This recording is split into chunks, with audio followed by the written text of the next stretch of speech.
dia mbola ho ampitombona ao amintsika ry havana fahasoavana sy ny fiadanana avy amin'Andriamanitra ray sy Jesosy Kristy Tompo.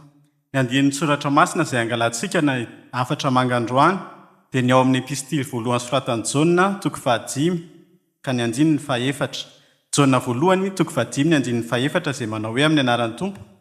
Fa izay rehetra nateraka Andriamanitra dia maharesy izao tontolo izao, ary ny fandresena izay rety maharesy izao tontolo izao dia ny finoantsika.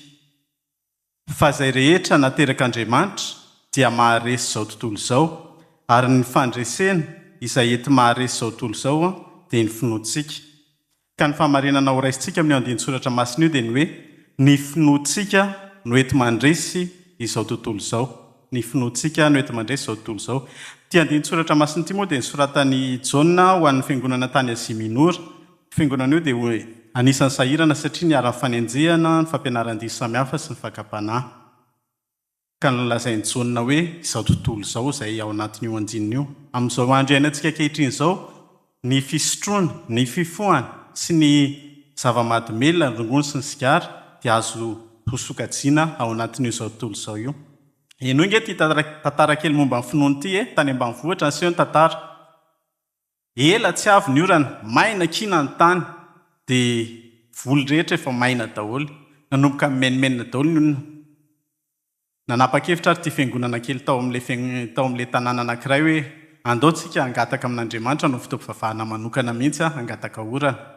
Raikitra ara izany fa atao mitokana mihitsy ilay izy fa tsy atao amin'ny fivavahana mahazatra lahady maraina izany fa natao hoe ndao alahady hariva dia amroa tokana amin'io fotsiny. Tonga daholo ny olona noho ny fotoana. Mbola teo ivelany fa tsy nisokatra ny fiangonana, tonga daholo ny olona, efa tonga koa kiala sokely. Ny andro amin'io manga be mihitsy ny lanitra, na rahona ray ara tsy nisy. Kiala so tonga any niaraka amin'ny elo. Me daholo ny olona hoe fa manino indriny tondra elo amin'izao andro izao. Dia tsy taitra izy namaly hoe fa ngamoantsika tsy hangataka orana. Inona ry havana ny lesona azontsika tsoahana amin'izany? Mamaly ny zavatra ataontsika Andriamanitra mety tsy amin'izay fotoana andrasantsika aminazy. Fa mamaly izy. Angamba ianao mety anisan'ireo hoe ao anatin'ny fekinan-doha miady amin'ny zava-mahadomelona, mbo miezaka ny ala sigara, mbo miezaka ny ala toaka ihany, fa ohatran'ny sahirana tsy mety. Miteny anao ny fanahy masina androany vavao ataovatra ny finoany soa fa mahavaro zavatra rehetra Andriamanitra. Ao atokantranao, indraindray miasa saina ianao noho ny havanao akaiky, mety ho vadinao, mety ho zanakao, mety ny ray aman-dreninao izay voafatotra izany.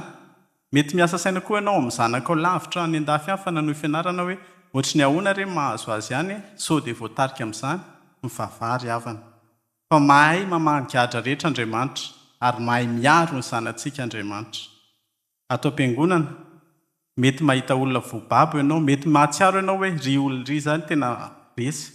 Azavariana sao dia mifosany ataonao, sao dia manenjika ny ataonao, sao dia mitsara ny ataonao. Eto ambavaka amin'ny finoana ireny olona ireny, fa izany ny tena ilana anao. Ny fanontaniana mipetraka amiko sy aminao amin'izao andro izao dia hoe mino marina ve ianao fa efa niasa Andriamanitra ary miasa ary mbola hiasa hanapaka eo amin'ny fiainanao, sa mivavaka amin'ny fahazarana fotsiny ianao?